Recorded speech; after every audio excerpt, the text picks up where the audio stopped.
Задумывались ли вы когда-нибудь, почему некоторые люди становятся одинокими в старости, в то время как другие наслаждаются обществом друзей и семьи?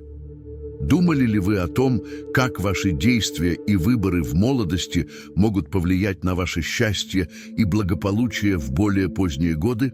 Если да, то вам может быть интересно узнать о стоицизме, древней философии, которая учит нас, как жить хорошей жизнью, независимо от обстоятельств, с которыми мы сталкиваемся. Стоицизм – это школа эллинистической философии, которая процветала в Древней Греции и Риме. Стоики верили, что практика добродетели достаточна для достижения эвдемонии, хорошо прожитой жизни. Стоики идентифицировали путь к ее достижению с жизнью, посвященной практике 4 добродетелей в повседневной жизни – мудрости, мужества, умеренности и справедливости, и жизни в соответствии с природой.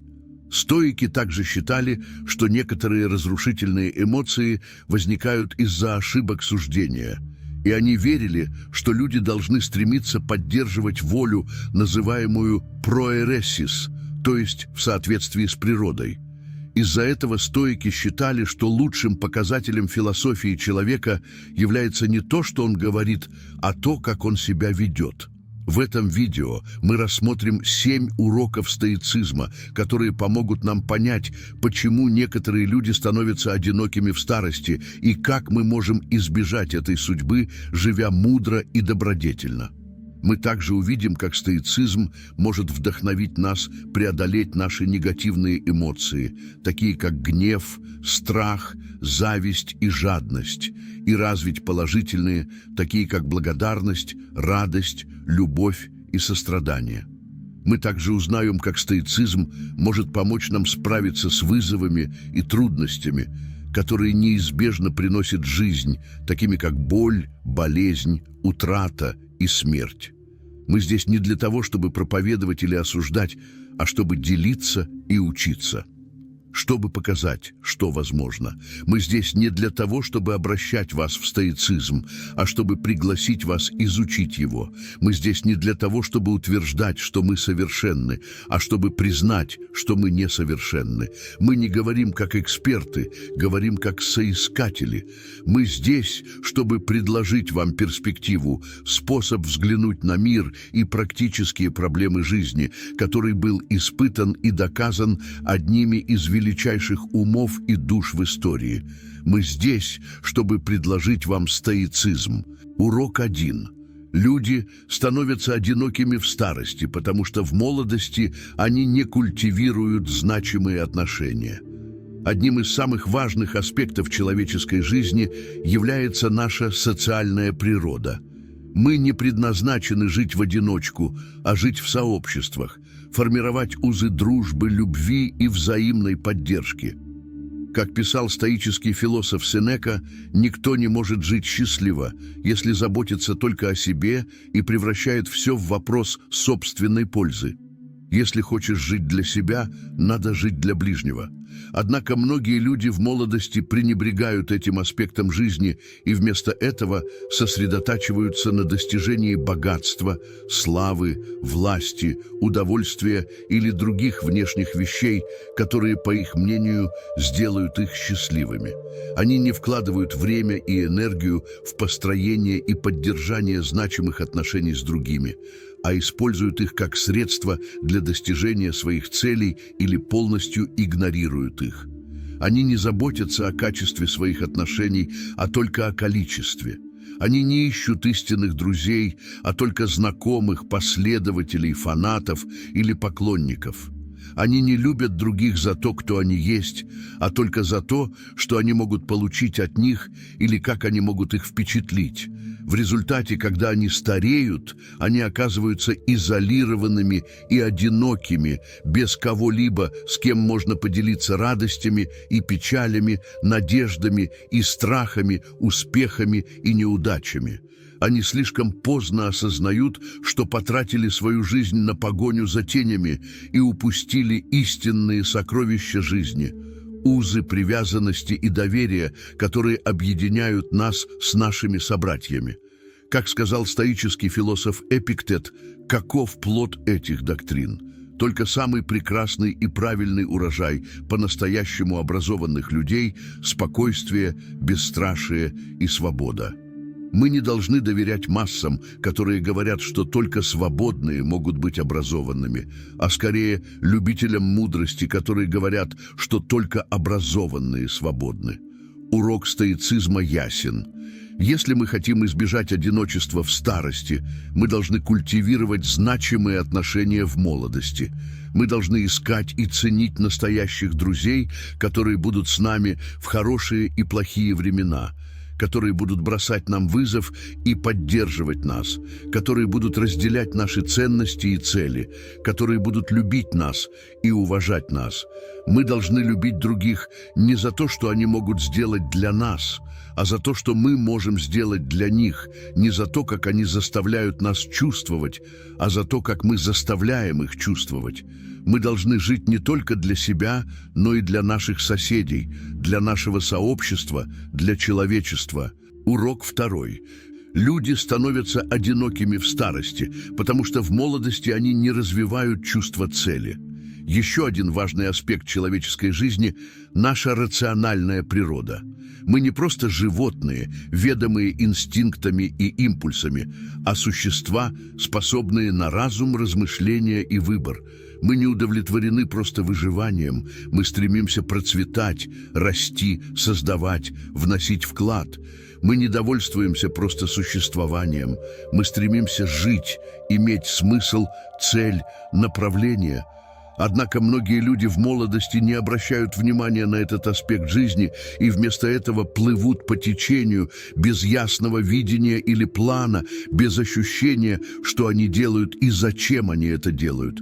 Они не задают себе большие вопросы жизни, такие как кто они, чего они хотят, что они ценят, за что они стоят, к чему они стремятся. У них нет целей или идеалов, которые вдохновляют их и мотивируют, которые дают им причину вставать по утрам и продолжать идти вечером. У них нет страсти или энтузиазма, которые наполняют их радостью и энергией, которые заставляют их чувствовать себя живыми и удовлетворенными. В результате, когда они стареют, они оказываются скучающими и беспокойными, без какого-либо интереса или возбуждения, без какого-либо вызова или достижения.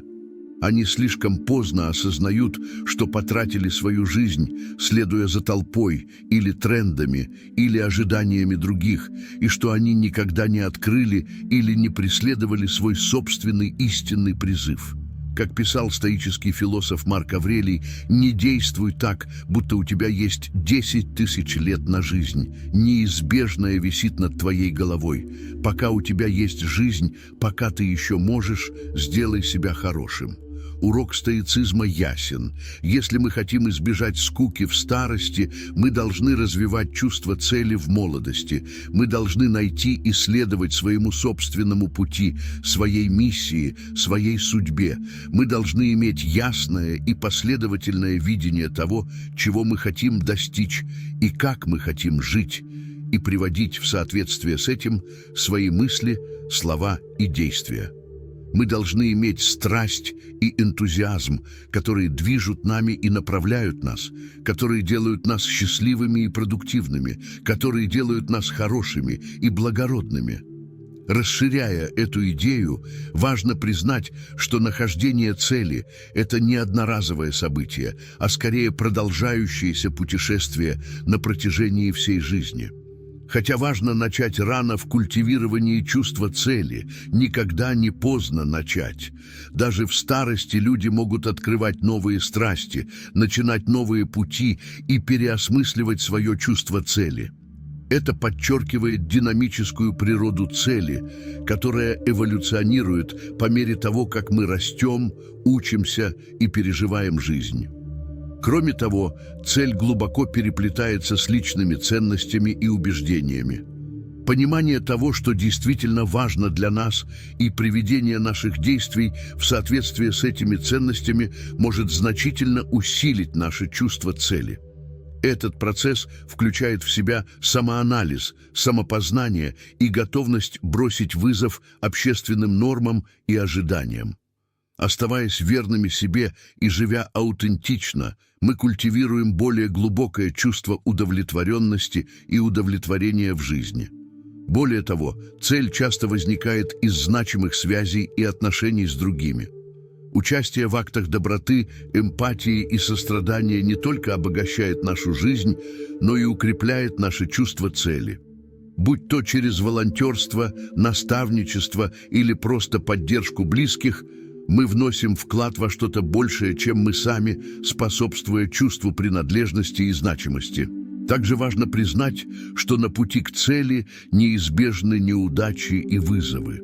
Однако эти препятствия могут служить ценными уроками, формируя нашу устойчивость и решимость. Принятие трудностей с установкой на рост позволяет нам преуспевать и становиться сильнее, в конечном итоге углубляя наше чувство цели. Кроме индивидуального удовлетворения, коллективное чувство цели может двигать общественный прогресс и позитивные изменения. Когда люди объединяются вокруг общего видения или цели, они используют свою коллективную энергию и креативность для решения насущных проблем и создания лучшего мира. Будь то защита социальной справедливости, экологической устойчивости или глобального здоровья, коллективная цель вдохновляет на сотрудничество и инновации в глобальном масштабе. Урок третий. Люди становятся одинокими в старости, потому что в молодости не практикуют благодарность. Третий важный аспект человеческой жизни – это наша эмоциональная природа. Мы не роботы, лишенные чувств и ощущений, а существа, способные к радости и печали, любви и ненависти, надежде и страху. Мы не безразличны к тому, что происходит с нами и вокруг нас. Мы реагируем и отвечаем, заботимся и страдаем. Мы не изолированы от мира, а связаны и подвержены его влиянию. Однако многие люди в молодости не ценят этот аспект жизни и вместо этого принимают его как должное, жалуются на него или игнорируют его.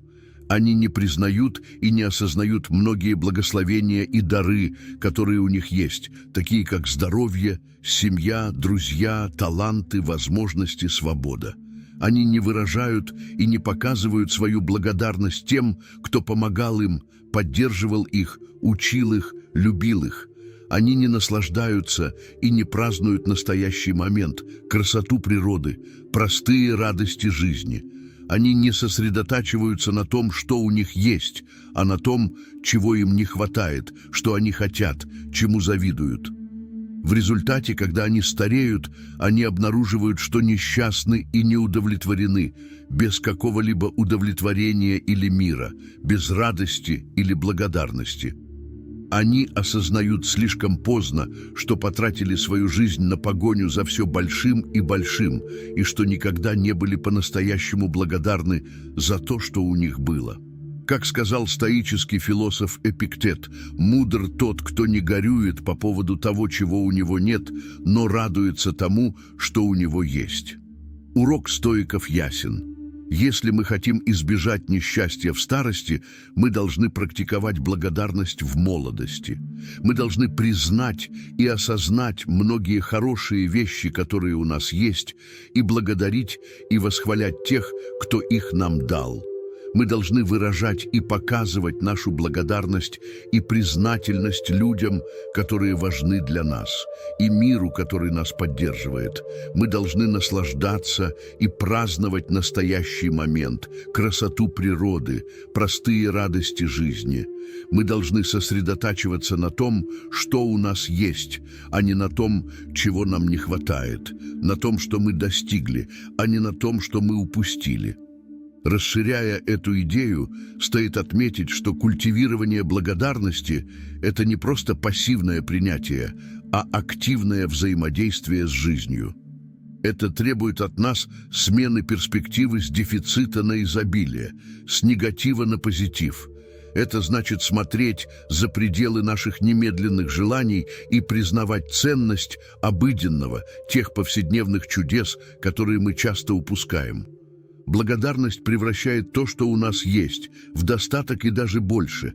Она преобразует отрицание в принятие, хаос в порядок, путаницу в ясность. Она может придать смысл нашему прошлому, принести покой в настоящее и создать видение для будущего. Кроме того, практика благодарности может значительно улучшить наше психическое и эмоциональное благополучие. Исследования показали, что благодарность может повысить уровень счастья, уменьшить депрессию и укрепить устойчивость.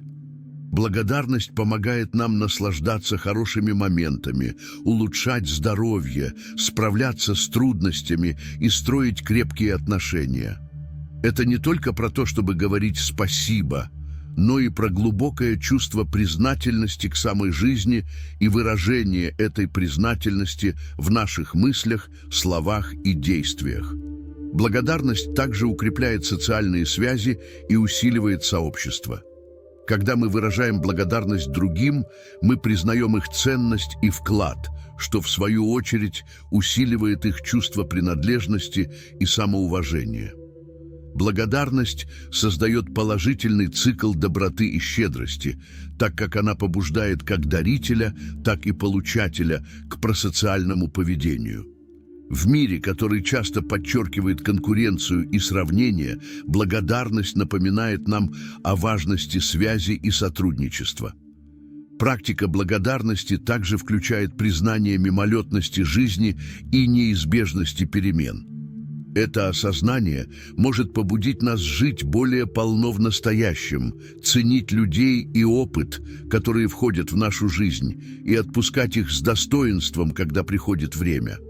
Это учит нас легко относиться к материальным вещам и статусам, за которыми мы часто гонимся, и вместо этого ценить отношения и опыт, которые действительно обогащают нашу жизнь. Наконец, благодарность – это выбор.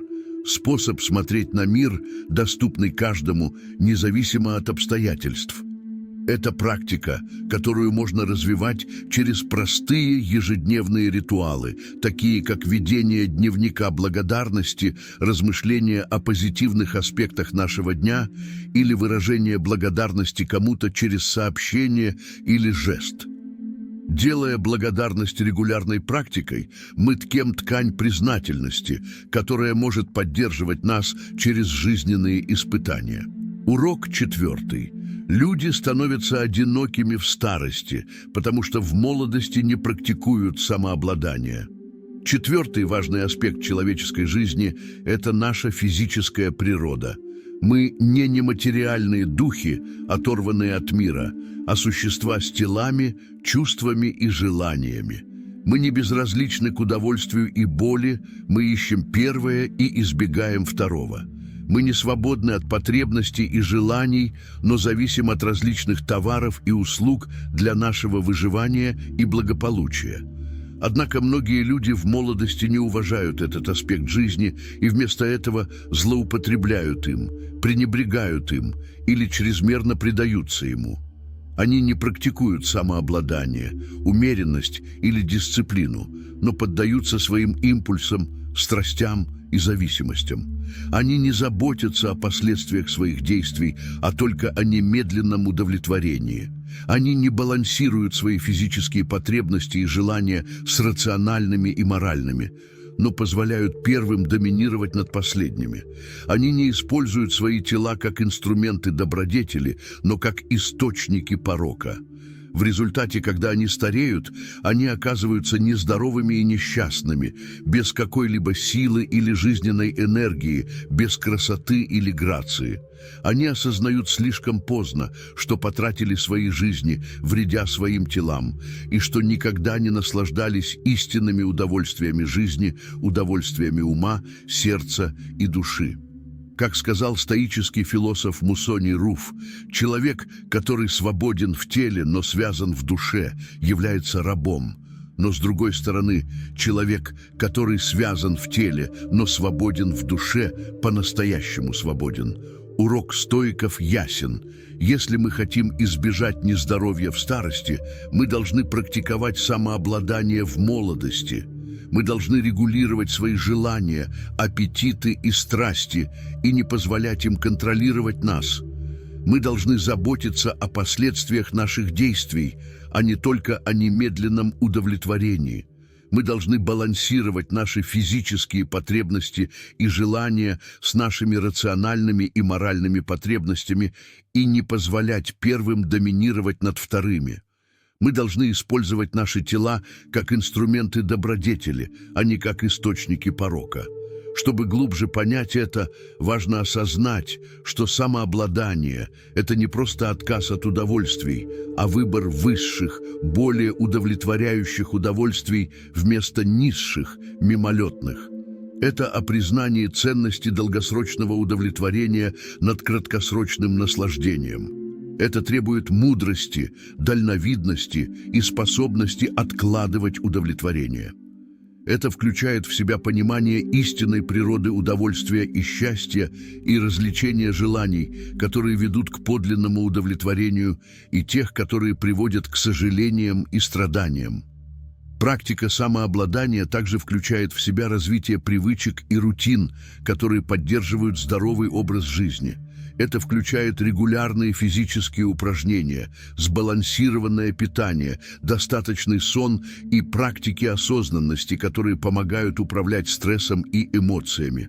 Это о том, чтобы ежедневно делать осознанный выбор, который соответствует вашим ценностям и долгосрочным целям, а не поддаваться мимолетным желаниям или общественным давлению.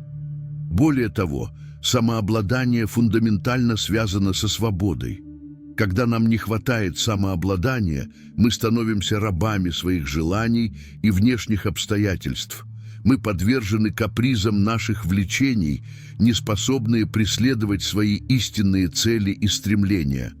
Однако, когда мы развиваем самообладание, мы обретаем свободу действовать в соответствии с нашими принципами и стремиться к жизни с смыслом и целью. Мы становимся хозяевами самих себя, способными направлять свою жизнь в выбранном направлении. Кроме того, самообладание способствует устойчивости и настойчивости. Оно вооружает нас для столкновения с вызовами и преодоления препятствий, не прибегая к разрушительным поведениям. Оно укрепляет ментальную и эмоциональную силу, позволяя нам выносить трудности и восстанавливаться после неудач. Эта устойчивость бесценна по мере того, как мы стареем, позволяя нам с достоинством и грацией справляться с неизбежными трудностями жизни. Наконец, практика самообладания обогащает наши отношения и социальные связи. Управляя нашими импульсами и эмоциями, мы становимся более внимательными, надежными и уважительными партнерами, друзьями и членами сообщества. Мы способствуем доверию и сотрудничеству, создавая более крепкие связи и поддерживающую сеть, которая может поддерживать нас в старости. Урок 5. Люди становятся одинокими в старости, потому что в молодости они не практикуют смелость.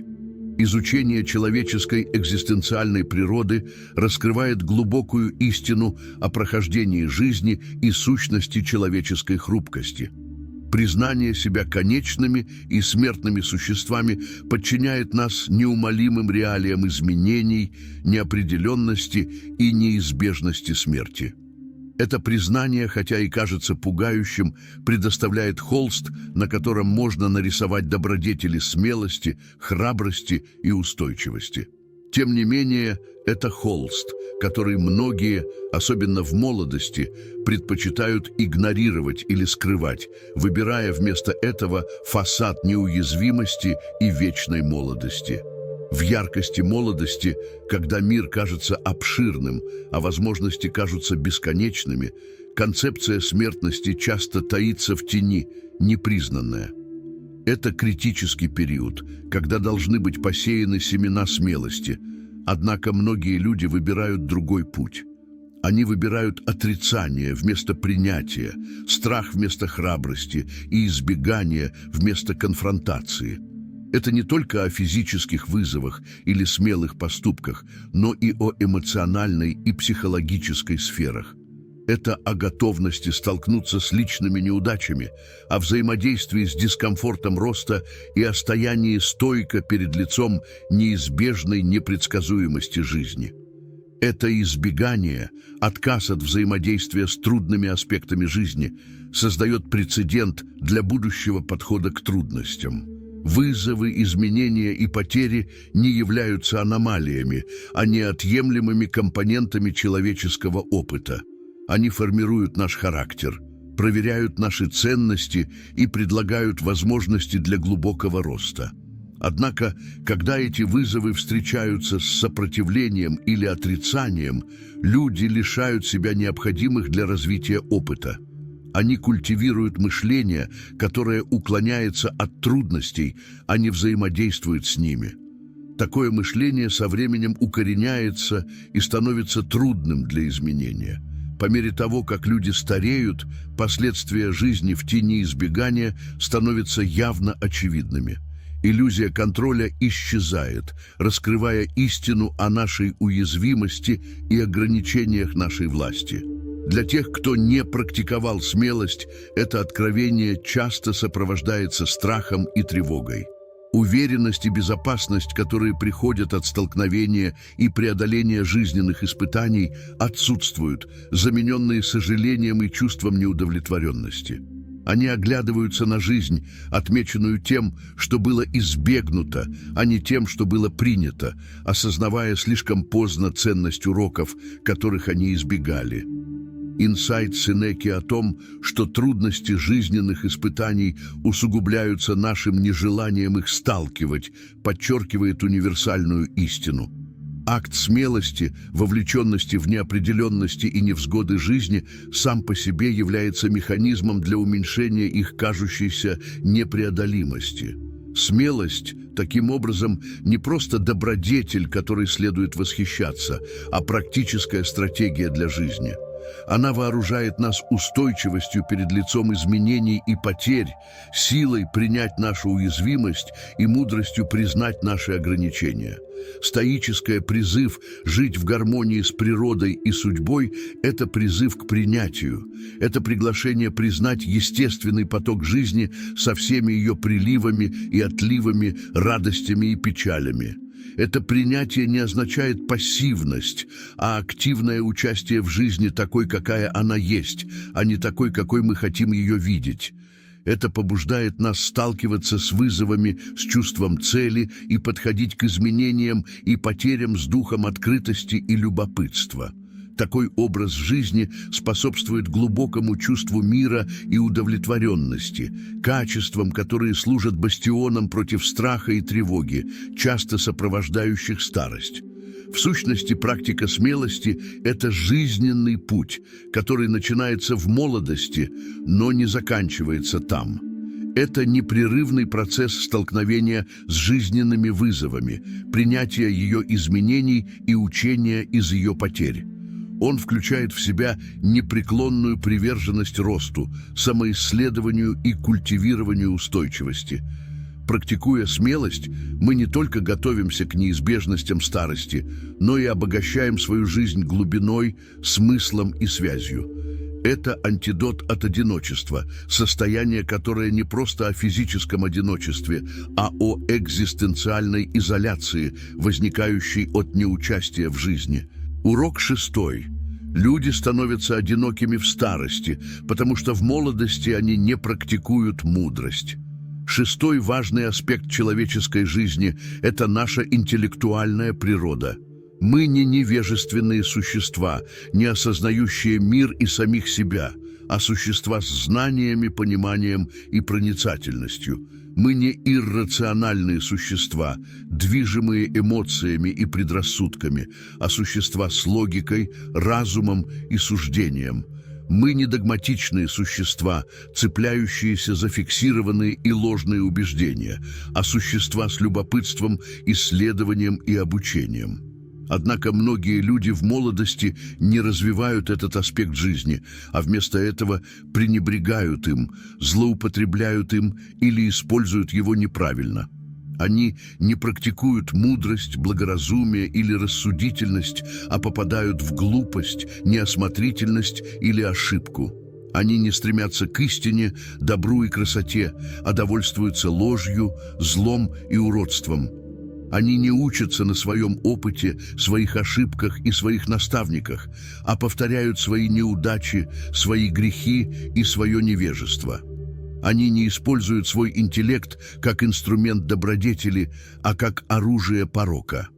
В результате, когда они становятся старше, они обнаруживают, что являются глупыми и невежественными, без всяких знаний или понимания, без всякой проницательности или мудрости. Они осознают слишком поздно, что потратили свою жизнь, следуя лжи, и что никогда не открывали или не стремились к истине. Как сказал стоический философ Эпиктет, ключ к успеху – это держаться только за тех людей, которые вас возвышают, чье присутствие вызывает в вас лучшее. Стоическое учение ясно. Если мы хотим избежать глупости в старости, мы должны практиковать мудрость в молодости. Мы должны стремиться к истине, добру и красоте, а не довольствоваться ложью, злом и уродством. Мы должны учиться на своем опыте, своих ошибках и своих наставниках, а не повторять свои неудачи, свои грехи и свое невежество. Мы должны использовать свой интеллект как инструмент добродетели, а не как оружие порока. Урок 7. Люди становятся одинокими в старости, потому что в молодости они не практикуют справедливость. 7 и последний важный аспект человеческой жизни – это наша моральная природа. Мы не аморальные существа, безразличные к правде и лжи, а существа с совестью, ценностями и принципами. Мы не эгоистичные существа, заботящиеся только о своих интересах, а существа с эмпатией, состраданием и альтруизмом. Мы не несправедливые существа, нарушающие права и достоинства других, а существа с честностью, уважением и добротой. Однако многие люди в молодости не уважают этот аспект жизни, а вместо этого нарушают его, игнорируют его или портят его. Они не практикуют справедливость, праведность или честность, а потакают несправедливости, злобе или лжи.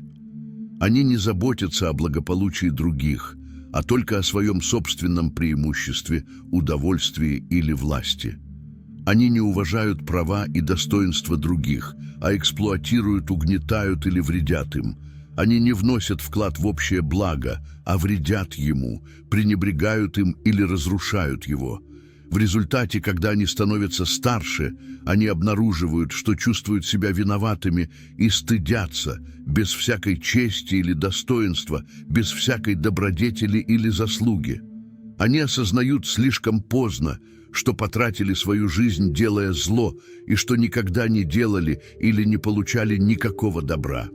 Как сказал стоический философ Марк Аврелий, не тратьте больше времени на споры о том, каким должен быть хороший человек. Будьте им. Стоическое учение ясно. Если мы хотим избежать чувства вины в старости, мы должны практиковать справедливость в молодости. Мы должны заботиться о благополучии других, а не только о своем собственном преимуществе, удовольствии или власти. Мы должны уважать права и достоинства других, а не эксплуатировать, угнетать или вредить им. Мы должны вносить вклад в общее благо, а не вредить ему, пренебрегать им или разрушать его. Мы подошли к концу этого видео, где мы исследовали 7 стоических уроков, которые могут помочь нам избежать одиночества в старости, живя мудро и добродетельно. Мы также увидели, как стоицизм может вдохновить нас преодолевать наши негативные эмоции и культивировать положительные. Мы также узнали, как стоицизм может помочь нам справляться с вызовами и трудностями, которые неизбежно приносит жизнь. Но это не конец нашего пути. Есть еще много чего, что нужно узнать и открыть о стоицизме и о том, как он может преобразить нашу жизнь к лучшему. Существует еще больше стоических принципов и практик, которые мы можем применять в наших повседневных ситуациях, больше стоических историй и примеров, из которых мы можем учиться, больше стоических цитат и упражнений, которые мы можем использовать для мотивации и вдохновения. Именно поэтому мы приглашаем вас присоединиться к нам в нашем следующем видео, где мы будем глубже погружаться в увлекательный мир стоицизма и раскрывать некоторые его секреты и преимущества. Мы также ответим на некоторые из самых распространенных и интересных вопросов, которые люди задают о стоицизме, и поделимся некоторыми из лучших ресурсов и советов, которые могут помочь вам стать лучше стоиком. Если вам понравилось это видео и вы хотите узнать больше о стоицизме, пожалуйста, поставьте нам лайк и оставьте комментарий ниже. Мы будем рады услышать ваши мысли, отзывы и предложения. И если вы не хотите пропустить наше следующее видео, пожалуйста, подпишитесь на наш канал и нажмите на колокольчик, чтобы получать уведомления о новых материалах. Спасибо за просмотр и надеемся увидеть вас снова. Помните, ключ к счастью не в том, что с нами происходит, а в том, как мы на это реагируем. Как сказал стоический философ Эпиктет, не важно, что с вами происходит, важно, как вы на это реагируете.